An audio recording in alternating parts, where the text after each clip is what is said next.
Next on the Love You More Show. When I was 22 when I got married. 22. And when I look back, I knew I was in love, but I was too young to understand what love was. Yeah. And what it was going to cost me, right? But I'm doing the right thing, as you just said, because I was in love. Yeah. And it still is the only person I ever fall in love with. Wow. You know, we were married for 16, almost 17 years. Yeah. And when I decided this is not going to continue. Hey family, Willie Mo Jr. here, and welcome to another amazing Love You More show. Let me tell you something. I am so excited about today's guest, but before we get to that, I want to give you the opportunity right now to stop just spying on loving yourself more and actually do it. And how do you do that? You become a part of our community by simply just clicking subscribe. Now, also, I would love for you to share, leave a comment, but more importantly, just join us by just subscribing. Shout out to the 200,000 plus people, fake claps, who have already subscribed. We honor and appreciate you. Now, if you're new to the show, the Love You More show is for people who have been through hurts, habits, breakups, and how they overcame those different things in their lives. So many times people don't see the room for improvement, although it's the biggest room. And so this show is designed for people just like you who know exactly what's going on in your life, and you know that things can get just a little bit better. You feel that in your shot? No. I know you do. Today, I get the opportunity to hang out with a gentleman that I've been so blessed to call friend. When I tell you he is probably one of the most hilarious men on and off the court, right? Because he is authentically who he is. Now, many of you all know him for a lot of awards that he's won. A lot of you actually probably know him, especially my ladies out there, because whenever I put him on the internet, you call him Zaddy with a Z. I don't call him that. I actually just call him BeBe Winans, and he's here today. What's going on, BeBe? I can't post you on How am I supposed to respond to that? Let me just say this, though. Yeah. As I look over your head, I thought it was Willie more. Yeah. But it's Love You More. Yeah. So I'm on a love boat? It's a boat of sorts. I would say that it is a boat of sorts. Okay. But really, it's just designed. Right. When I went through divorce, and I was going through all that stuff, I realized, wait a minute, I have to love me, because if the approval of people is going to make me be who I am, then I'm about to sink on this love boat, because they weren't really happy with my own decisions. And I'm like, how do I allow myself to move how God's calling me to move, predicated on how people feel about me?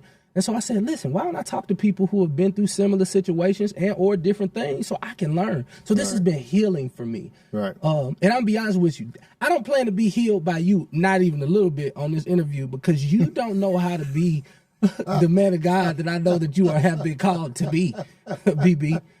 You just run 8 miles a day. He sends text messages, KD, and be like, yeah, I've already done my 8 miles. I seen that little workout that you were doing. So here's the thing. I've never went out there with him, though. I talk trash. I'm good with it. I ain't never going out there with him, though. Why 8 miles, and how long has it been since you started doing this? 8 mile run? Yeah. Probably 9 years of running like that. But I started off at 33. 33. I was getting out of the shower. Me and Cece were in Los Angeles. We were doing the relationship album. Yeah. I was 33 years old. I was getting out the shower, and this big mirror was in front of me, and I said, who are these people getting out the shower? That's what came out of my mouth. I look like 5 people. And so I got dressed, went downstairs, asked where it was the nearest gym. Yeah. Me and Cece were going to be there for about a month. Yeah. I found the gym, signed up, and I haven't stopped since. At 33 years old. 33 years old. So people were saying, oh, you're going to get fat again. Oh, no. No, I got a plan. No, I got a plan. So is that kind of your goal? You see this older guy and you like, I will never be him ever again. I have great friends. I've over the years, I've had some wonderful relationships. And so Luther Vandross was a great friend. Yeah. And when I started this journey of losing weight, I was talking with him. I was like, Luther, I don't understand how you can lose weight and then gain it all back. And I said, I guarantee you, I get it off, or it ain't coming back. Well, Big Luther was a little better than Little Luther. Like Big Luther Curl was good, but Little Luther, See, there you go. I didn't necessarily understand. So as a friend, did you ever talk to Little Luther and tell him we kind of like Big Luther the best? God rest in peace. Luther was one of a kind. But you know, he was a night owl like Whitney was a night owl. Yeah. So when the phone rang, you knew it had to be one or the other. And so he called one time. He was talking about their tour he was going to do, and he said, "BeBe, I'm looking at all this material because you know he was the one that got the dresses for the background and his suits and everything. That. Oh yeah, he was all into fashion. Yeah. So he said, I'm looking at all this material for the tour, and I said, all right. He said, but you know, it's just my suit. It was so much material. I said, look, you got to do something. You got to do something about it and keep it off. So I kept it off, but people would say, oh, you're going to gain it back because you travel so much. And, you know, you may give in to what people say because some of it may be true. Yeah. I was traveling a lot. At the same time, something whispered to me and said, there's a banana in every state you go to. There is a banana. Come on. The banana ministry is real. Even in the gas station ministry. They start putting them bananas in the gas station. In every city. So I didn't have to give in to what people said. Yeah. You know? Yeah. I'll be honest with you, man. To see the journey, I know I joke with you a lot, and I know I'm always like teasing, like, oh, he's on mile number 5. I just want to say this unapologetically, man. You look amazing. It is always an amazing time when I get a chance. Like, I always leave with something that's going to make me better. And sometimes you got to become the product that you plan to tell people. Like, you're like, man, God's going to do it. Then you see somebody, you be like, well, when are you waiting on him too? Because I don't see that he, did it for you just yet. And here's the thing. I'm not being vain with anybody. Listen, I'm not body shaming them, but this is 62 years old. 62 and feel good. Yeah. How do you what age do you feel like? How do you feel? You know, it's as you grow older, and you've experienced this a little bit. Yeah. But when you hit a certain age, you start thinking, wow, how did that happen? Yeah. So I sit here saying, how did 62 happen? I know how it happened. God gave me another day and blessed me with another day. But at the same time, I feel like that guy that graduated in 1980. So I still feel like that BeBe. Yeah. Matter of fact, that was Benjamin, because didn't nobody know me as a BeBe when we were in school, in high school and all that. So I still feel that way. I just think differently. Got it. It's not so much on what I feel, it's what I view. And so my viewpoint, it's amazing. Yeah, shout out to everybody who's watching right now. You kind of feeling your shine. I'm like, 62? Yep, 62, which means you too can get the BeBe Winans workout plan. We're starting to work on it now. I'm just joking. But BeBe, listen, we like to have icebreakers. And because you are a musician, we use music. And in this particular scenario, because it's a Love You More series as well, I'm just kind of leaving a funeral. And then my Uncle G, he picks me up. And I realized that this was a moment that I was going to get my turning point, that I was never going to look back from this moment on. Focus your attention to the screen if you don't mind. See, a lot of people don't understand the game, you know what I'm saying? There's no stability in this, dog. All you living off of is a dream, you know what I'm saying? If people don't buy your music, you don't eat, man. So it do get hard for you sometimes, you heard me? I'm gonna tell you though, for real. Steady striving for stardom, wanting fortune and fame. On my face, I'm smiling, in my heart is pain. I believe we all get tested, go through hell to get our blessings. I promise at times I wanna break down. No one understands me. This time I'm going up, ain't going back down. If you believe it will be. Taking proper precautions, times is getting harder. Do what we gotta do to feed our sons and daughters. You wanted a survivor, then you got your one. You just told me to claim it, and that's all I done. Living in my city street, nobody cares for me. Oh, oh. Somebody pray for me, cause I got a destiny. Oh, oh, oh. I'm just a all the finer things. But this is my turning point. I'm getting everything I want. The world. The name of the song is Turning Point. So make sure that you check it out wherever you stream music. Name of the song is Turning Point. BeBe, so this name of the song being Turning Point. How you just going to just spring that on me? Come on, man. I had to hit you with a little something. I'm trying to open up for you when you go to London. I didn't think you knew that side of me. So really, this is my audition. That was fantastic. But come on, you got to warn me on that. Yeah. You just threw that on me. That was great. When did you do that? So we started this series last year, and so I got a bunch of actor friends, and then I'm probably gonna shoot season 2 in Nashville while running with you and make it real funny, but just really telling my story through music and comedy and fun, and man, just finding a new way to put out music. Yeah, no doubt. Oh man, that's I mean, that is the bravery and the blessing that music gives. Yeah. Being a writer, I've been able to write my story. Yeah. You know, of ups and downs, and my songs are the blueprint of my life. Yeah.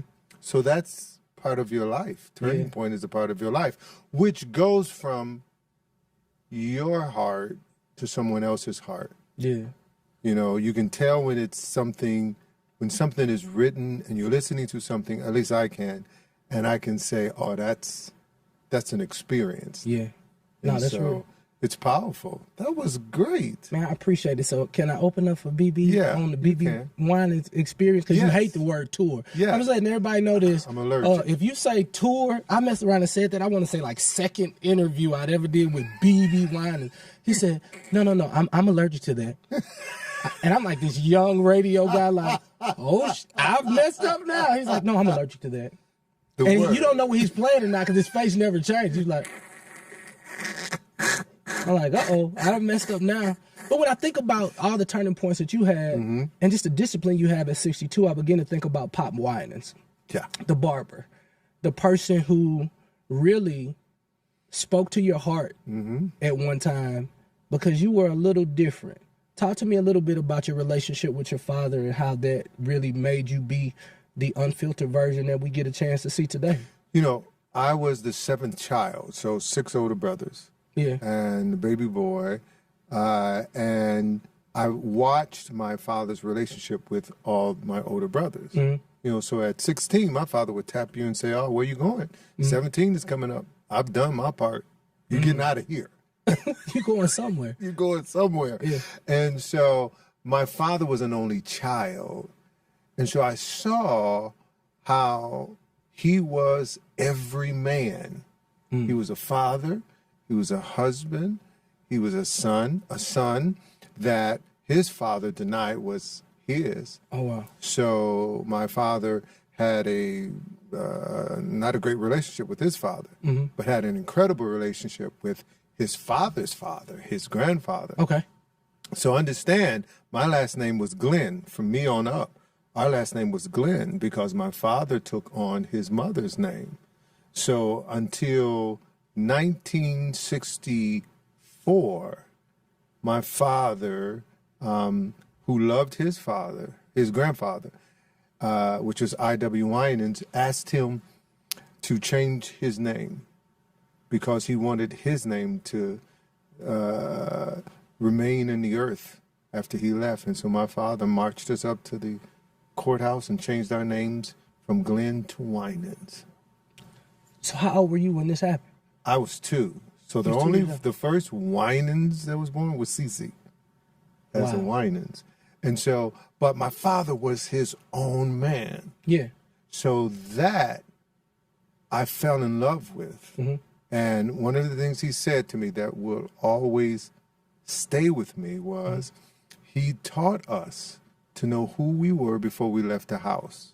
Yeah. So when the world tells you who you are, you won't believe them because you already know. Yeah. So was he an affirmation guy? Was he or was it you just catch it as he's going? You just can't catch it. I was going because he was too busy to do too much. Because he was working, he was driving a car, he was doing the barber, he was painting, he was working at 4. He was doing all those things to take care of us. Yeah. So you knew the love was there. My mom was an unbelievable supporter as well. But one of those moments, my father was cutting my hair. I was 16. I was waiting on things. I was 15, waiting on things to happen in the music world. Yeah. And right before he cut my hair, he twisted the chair around and he said, "You got everything in you that you need. Stop waiting on someone else," and turn my chair back around. And that's when it changed for me. Wow. I knew who I was. Yeah, 16. Yeah. 16. Different from my brothers. Yeah. And I knew I was a songwriter. Got it. Now, Cece used to laugh at all our songs because I used to make her sing them. And she was like, "Ain't nobody gonna sing this." Ain't nobody gonna sing me and you gonna sing it. And so it was I fell in love with myself. More Love You More podcast after this. So honestly, I think my next marriage is to the Lamb. To the what? To the Lamb. Okay. When Jesus comes back. But I'm a man, and a man got needs, Doc. A man got needs now, Doc. All of us have needs. Yeah. But if you fill your time with other things, you leave behind some of those needs. And you realize some of those needs are really just wants. A man got wants then, Doc. Yes. A man got some wants that he got to have that turn into needs. Come on. Love you more. It was I fell in love with myself. Jeez, at 16. Yes. So you go on, I know you go with the PTL singers, you moved to Charlotte, North Carolina, kind of know the whole story. Yeah. Your name is Benjamin at this time, and then one of the owners, I guess, he comes in and he was hearing some song. What was the song that he was hearing? Where We Belong. Where lift us up where we belong. From The Officer and the Gentleman, the movie Officer and the Gentleman. And he came into our rehearsal and said, I heard your song on the radio and I wanted to change a couple of words. And he looked at Cece, he looked at me and said, "You and Cece gonna do this together as a duet." Yeah. And that's how we became a duet. And your name wasn't BeBe and Cece then? Our nickname was BeBe and Cece, but no one knew it until we sang that song and Jim introduced us as BeBe and Cece. Wow. So here go the thing. I don't think I ever told you that, but I thought when I was about 7 years old. Cause we used to play y'all song at the house party. Forgive me. Just want to tell you that. Cause we played at the house party. We thought y'all was an idol.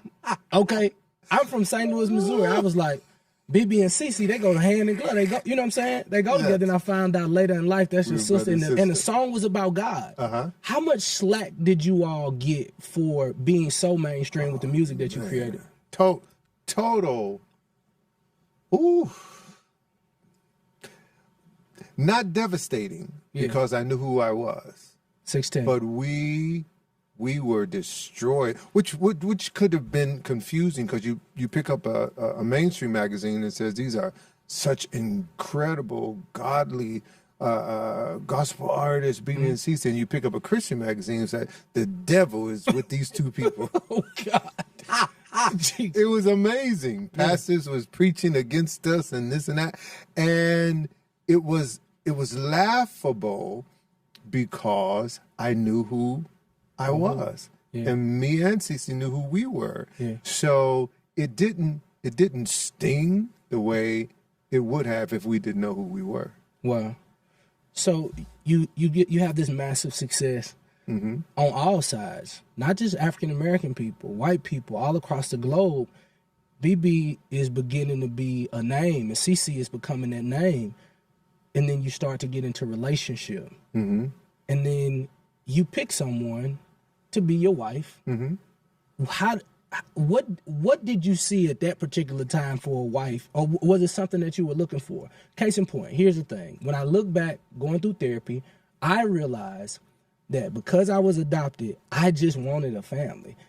And the truth is, beautiful woman, great thing, but anybody could have filled that because that was just something that I wanted as a man. Like, I'm starting my family. Right. I started looking at the numbers. Everybody who's successful, they're going to have a family. And this shows that I'm responsible. You know what I mean? And so, you know, I'm 25 years old and I do, you know, I'm like, hey, I just want to get married. I remember my daddy telling me, my dad, you know, he old school, you know, he said, man, look here, man.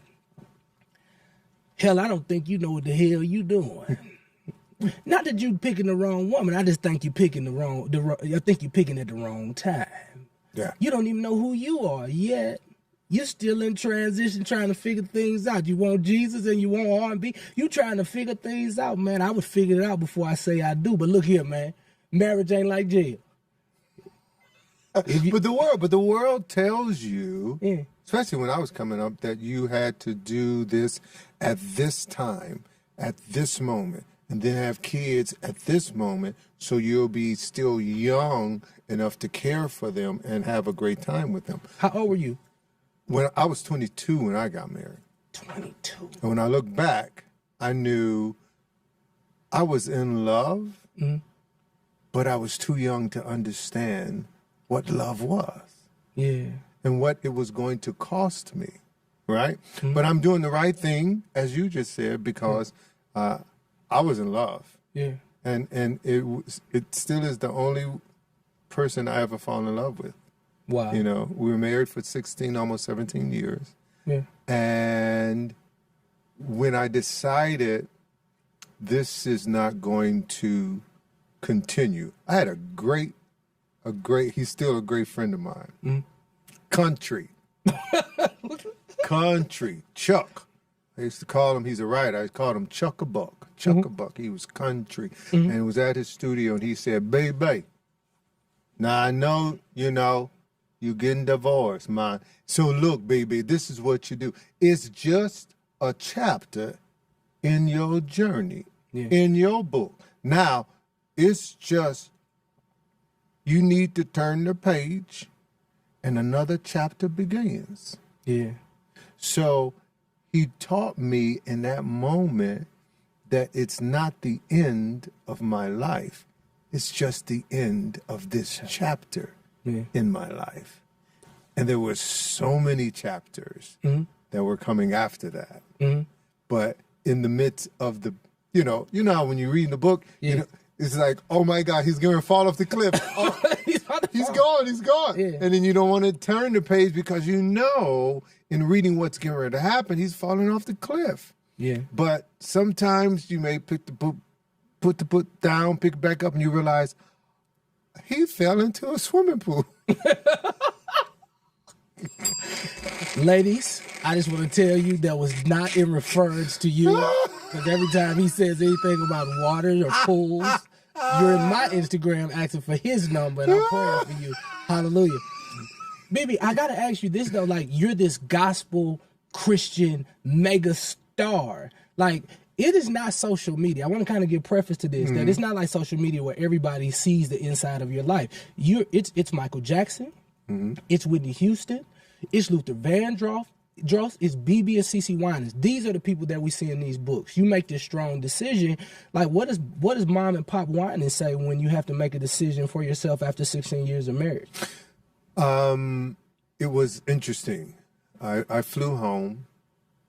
Again, the answer is easy, but I flew home after I made the decision, and I sat with my mom and dad. It was funny. I tell you that because I know what happened. We're sitting at this table, and I tell, my mom and dad that I've made up my mind. I'm going to get divorced. And my father right away, you can't do that. You just got to stay, son. And I said, Dad, because they didn't know what I endured. Yes. Sometimes people think, they know everything, but they didn't know everything. And when I started sharing some of the things that I endured, we used to laugh because we would say my father's mind changed like the weather. Yeah. And so after I told him some of the things, he said, what? You should have left her a long time ago. But I'm telling you. Yeah. And then he looked at my mom and he said, yeah, y'all think she an angel. She don't do everything right, but they were very supportive. Yeah. And I appreciate, I really do appreciate my parents. They were incredible parents and still is. My mom, who turns 88 on the 22nd of September. Yeah, congratulations. Certain people walk with you. Yeah. And when I say certain people, I just don't mean family. Yeah. I mean friends as well, that will walk through with you through those storms, and God will show you who they are, because you can't tell everybody everything. Yeah. Yeah. So I had people who walked with me, and one of the things that I know it was God that spoke this to my heart. He told me to stay silent. Yeah. Stay silent. We used to sing a song in church all the time. Victory, victory shall be mine. Victory, victory shall be mine. But this is the part that was hard. If I hold my peace and let the Lord fight my battles, victory shall be mine. Those are moments that you don't want to hold your peace. You want to say, oh, let me tell you something. Yeah. But I learned so much about me through those tests and trials. I remember calling you, and I was in a very tough spot. And you called me back. And it was just like a lot of stuff on social media. And BeBe's energy never changes. It's always, well, he's the everything's going to be okay guy. And he told me not to fight, don't fight out loud, but make sure that you take care of those children and give them a perspective of what's going on. That is the only time you speak. Do it in love. Do it in honor. But don't just let them think one thing. Like, go in there and do what you're supposed to do. And then the one thing that I say about your leadership and just, brotherhood is that you don't leave people where they are. You always say what it can be. And then he said, look at me. I'm doing good, I'm running miles and this, that, and the other. I'm like, well, what am I, lonely? What are my children? You'll be fine. But I tell you, that helped me so much, because the Lord also told me to just be silent. Just be silent. This is a battle that he would fight, and it wouldn't be anything that I could actually do, because if I give into it, it's only going to get bigger. But when it came to my children, I began to refine the narrative by simply sharing, hey, this is my truth. Nothing that has to do with mom or nothing like that. But I did it in a way that was digestible for them to understand that daddy is just not this bad guy. Daddy is a guy who has went through this and therapy and da-da-da-da-da. And it helped so much. And so publicly, I say thank you for giving me that tidbit of wisdom, because I don't know, on the other side of this redemption that God has had us in, this reconciliation with my children, I don't know if those seeds, I don't know if I would have planted those seeds 4 years ago. Yeah. One of the things that I learned, and still learning. Yeah. You're still growing. You're still going to learn. But that the definition, I traded out the definition of test and tribulation for God's definition of it. Okay. So when everything and anything is happening in my life that seems to be going wrong, it's not to destroy me. It's to make me strong. Yeah. He allows things to come in our lives to make us strong. So I'm stronger because of everything that I endured. I'm stronger because I kept silent. This is why, we read, vengeance is mine, said the Lord. Yeah. You know why that is? It hit me about a month ago. I'm reading, and I realized, we can't handle vengeance. Because my vengeance, you wouldn't exist. Right. You would be gone, and all your lineage would be gone. Yeah. But God can handle vengeance, because he's God. Yeah. So I don't have to pay you back. I don't have to tell you off. I don't have to correct you. I don't have to do any of that, because it's in God's hand. So therefore, I can have peace. Yeah. In the middle of the storm. Man, I'm talking about, and peace look good on you. Peace looks good. It feels even better. Yeah. Now, y'all done had DMs back then, direct messages and all that, so they really couldn't touch you. Lord, just pray for my DMs, Lord God. I try to get some kind. I'm going to have to hire you for my DMs and all that. But amazing. Now you're this guy who's now BeBe Winans, 33. He changes his entire body. It happens when people, go through some type of stuff or whatever. And so how does BeBe not get caught up with, because there's a proposition for you every single day from some woman. Like, how do you set your boundaries and borders knowing that you're a free man with everything that you could ask for? It's funny how there is so much more to get involved in that leaves those other things behind. If you understand what I'm saying? Yeah. Exercising is wonderful. Yeah. It takes up time. Yeah. Reading is wonderful. It takes up time. Yeah. So if you fill your time with every other thing that is good for you, you don't have time for foolishness, like my father would say. Yeah. I ain't got time for foolishness. Yeah. He didn't have that. He had 40 So a lot of things that people say is just foolishness to me. Yeah. So I don't have time for it. But if you just don't have nothing in your life and you just have idle time, Yeah. you can get caught up in foolishness. Yeah. And so my life is so full, I don't have time to be lonely. Do you have a desire for companionship at this age, 62? No. Well, that's that. No. Because I don't.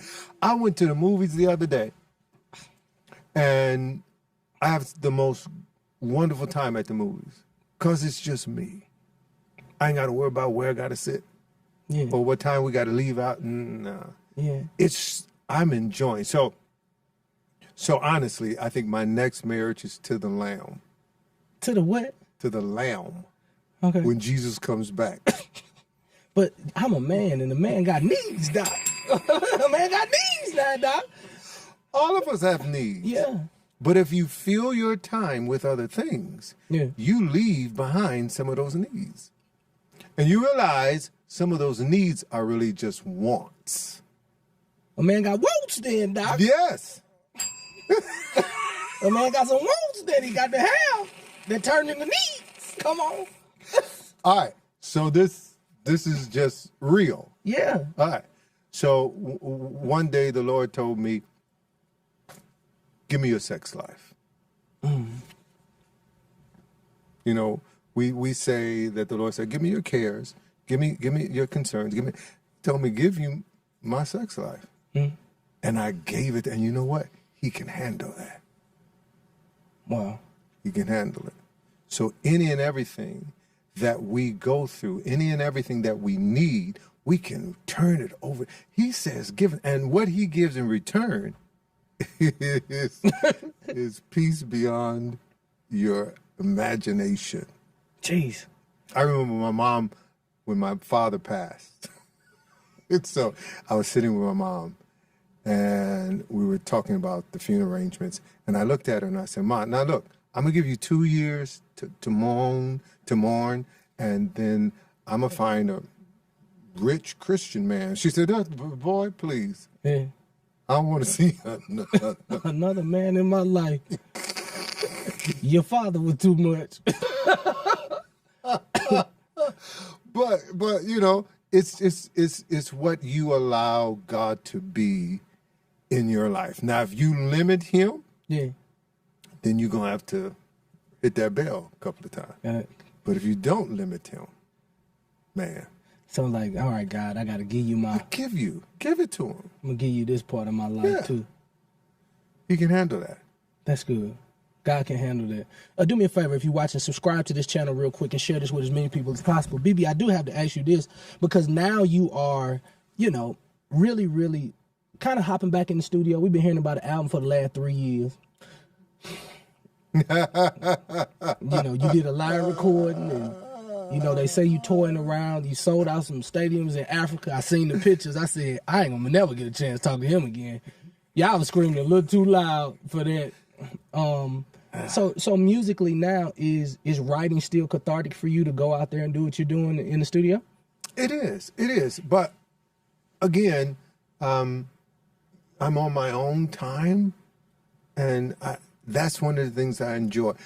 I am still excited to share everything that God has brought me through song. But I'm still writing those songs. So at this point, I may have recorded probably 20 songs. Okay. And every time I go in with my co-producer and engineer, I said, this is the last song. We're wrapping this up. Yeah. And he said, "BeBe, you know, you said that around 10 songs ago." Yeah. But I'm at that point where I believe everything that I should have written about and placed, I'm ready to release that. Because it's songs of ups and downs. Yeah. It's songs of fears. It's songs of regrets. And there's all those things that humans go through. I mean, we give things to God. This is the funny part. And then we take it back from him. We do. Give myself away. Wait a minute. I take myself back. I put this right on back. I'm telling you. Give myself away. No, wait a minute. And then he has to remind me, I thought you gave that to me. Yeah. You know, but as human beings, we are so fast to take back what we gave God. Yeah. And so I've written about that. Yeah. You know, I've written about, there's a song that I wrote in 1994. I went to a movie, and it was called The Paper. And in this movie, there was a scene that Michael Keaton and Meryl Streep was near the end of the movie.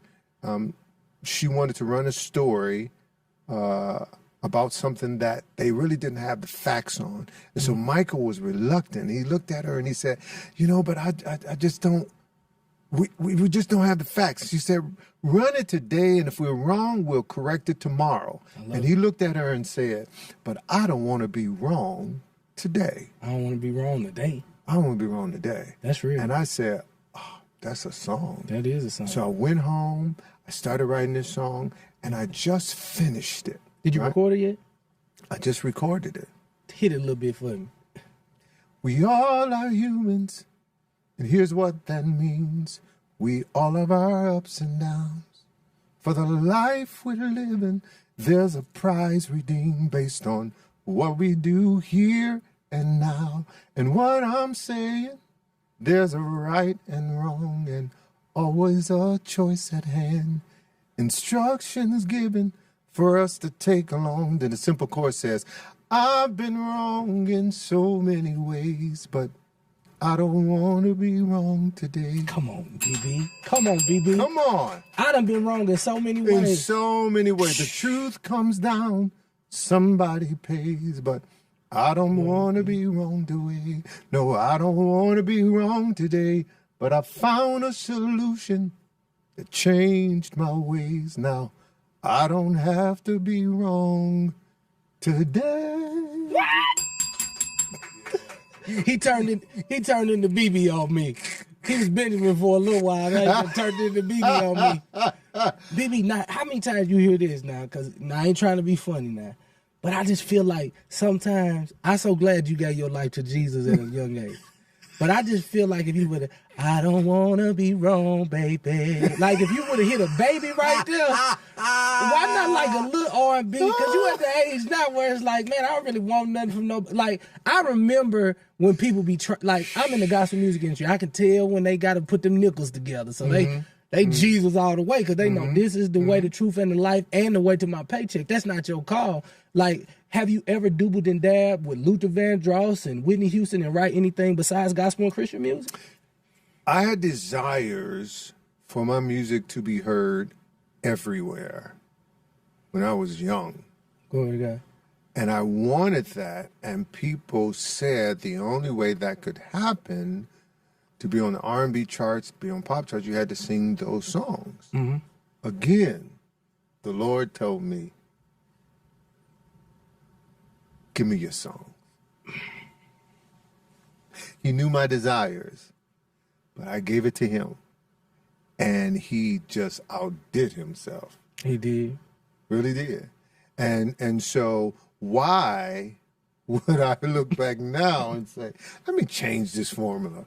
Yeah.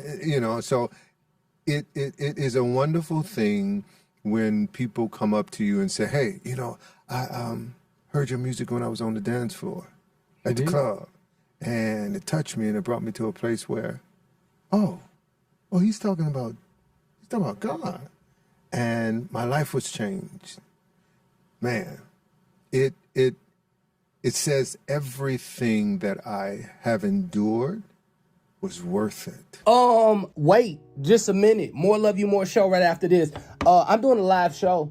Yeah, going live in St. Louis, Missouri. Okay, this Friday, October the 4th, at a very disclosed location. So I'm not gonna say it on here. However, general admission is available right now. So I want to encourage you to get your general admission ticket. It's still gonna be beautiful. It's a tight knit stuff. You're gonna be able to see everything. But I'm sitting down with Murphy Lee from the St. Lunatics, Nelly, St. Lunatics, Murphy, probably one of my favorite lunatics, to be quite honest. And I'm getting an opportunity to sit down with him. I'm not talking about a lot about his career, although he did do a song with Diddy back in the day. We do it for fun. The me girl, you know, that joint. So we might talk a little bit about that. But what I'm more excited about is to talk to a rapper who has a wife. He just had a baby, and he just doing his thing. And so I'm just intrigued by his story. He had some ups and downs, so I want to know what it is. So I'm going to get a chance to talk to him, and you'll get a chance to witness his live. Murphy might not be rapping. Okay, let's get this out the way. I'm singing a little bit. Gotta sing some of the classics, and I got a new song called Clockwork that I want everybody to hear, so I'm going to sing a little bit, and I'm going to do a little storytelling. It's going to be off the chain. Listen, loveyoumore.com. Loveyoumore.com. Loveyoumore.com. Not show. LoveYouMore, MOORE.com. Go there, get your ticket. St. Louis, I'm coming. Let's do it. Back to the show. Yeah. It was really worth it. And so, don't have anything against wonderful music. There's songs that I absolutely love to hear that are not gospel songs. Yeah. I mean, one of my favorite songs was I was driving my mother's Nova. You don't know nothing about a Nova. I do know about a Nova. My Come daddy on, had a you Nova. don't know nothing about Nova. I know about a Chevy Nova. My daddy had a Nova. It was like a brownish tan color. Can I be honest with you about that Nova? I hated that Nova. I was so glad when we got rid of that Nova. The damn floor was almost falling out that Nova. Then we got a Pontiac Bonneville. But from that Bonneville, we got a Spectrum. I was driving my mom's, you know about Nova. Yeah. I was driving my mom's white Nova, and this song came on the radio, and it said, when I wake up each morning trying to find myself, and if I'm ever the least unsure, I always remind myself, though you're someone in this world that I'll always choose to love, from now on, you're only someone that I used to love. I said, my God, Who wrote that? Good God from Zion. Who I used to love. I need that song. A little bit today. Natalie Cole was singing. Natalie Cole was singing that song. And in understanding the lyric, it was a relationship that went a different way. Yeah. But she chose to still love herself and keep moving on. Yeah. And boy, did that play a part in my life. Man, listen, you are the epitome of peace, bro. I've never really met anybody that's so peaceful with itself. I think you had something during COVID or this, that, and another, and everybody was calling. He was like, no, I think I just want to talk to my friend Willie. And that's the only outlet that I want to talk to today. I was like, man, I can't wait to not be wanting nothing and just say what you want to say.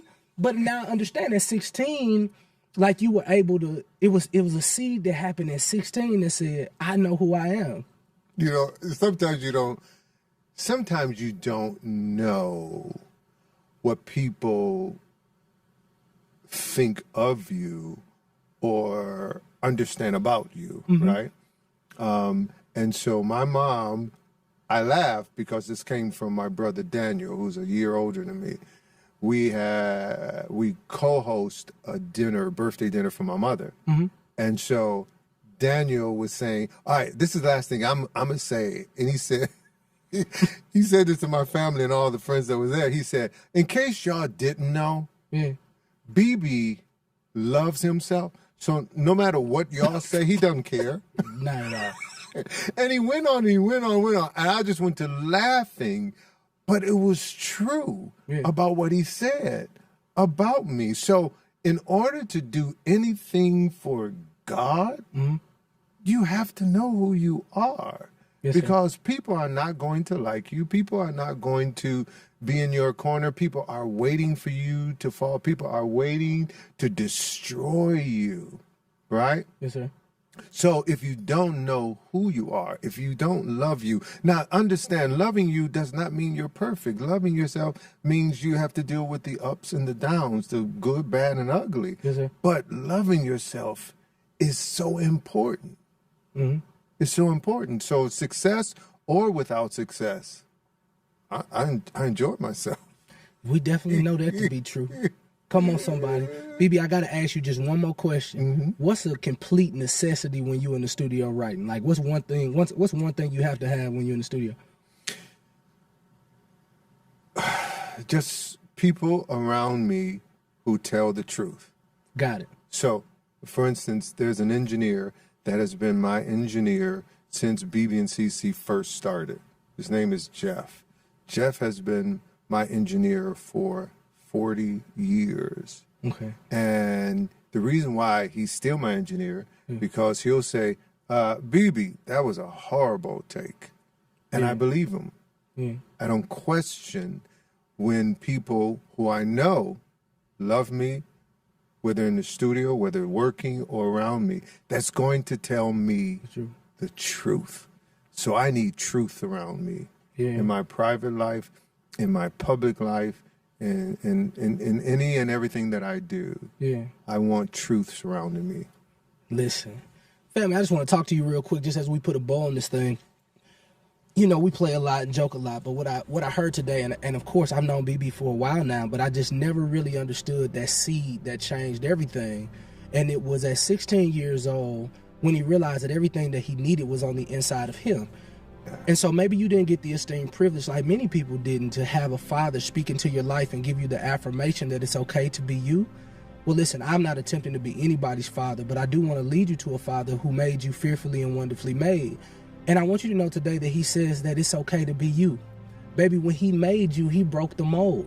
Don't continue to live your life as a carbon copy of somebody else. Be unapologetically yourself. You know I'm going to keep it 100 with you. I spent a lot of time in an identity crisis, not necessarily knowing who I was, what my borders, what my boundaries was. Like, I literally struggled and still struggle sometimes with that codependency thing, where you just want everybody to be happy. But these last 4 years have taught me that it's totally impossible to keep everybody happy and have peace with yourself. And so I release you today to be free in Christ. And what does that look like? That means that, listen, you don't always get it right, but you know where to run to. That doesn't mean that you always say the right things, but baby, guess what? You know who to run to. And so I'm challenging you right now to be unapologetically yourself. Every single day I do my best to be so much of me that it repels everything that doesn't like me. I don't want any gray areas. Either you like me or you don't, baby. Because that's how much of me that I have to be. And today, I pray that you've seen somebody who's living a life at 62. I don't really like saying this, but the man looked good. He looked better than he did when he was 33. But maybe at 33, he discovered that there was a version of himself that he saw at 62 that he wanted to become at 33. Physically, mentally, and spiritually. And every day, brick by brick, he continues to live that out. Consistency is the key. You too can win with consistency. Be yourself here.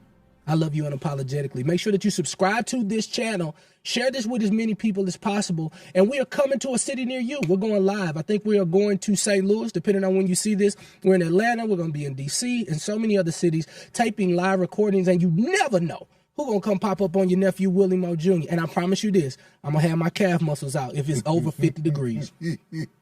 Hallelujah. Love yourself more. Flat out.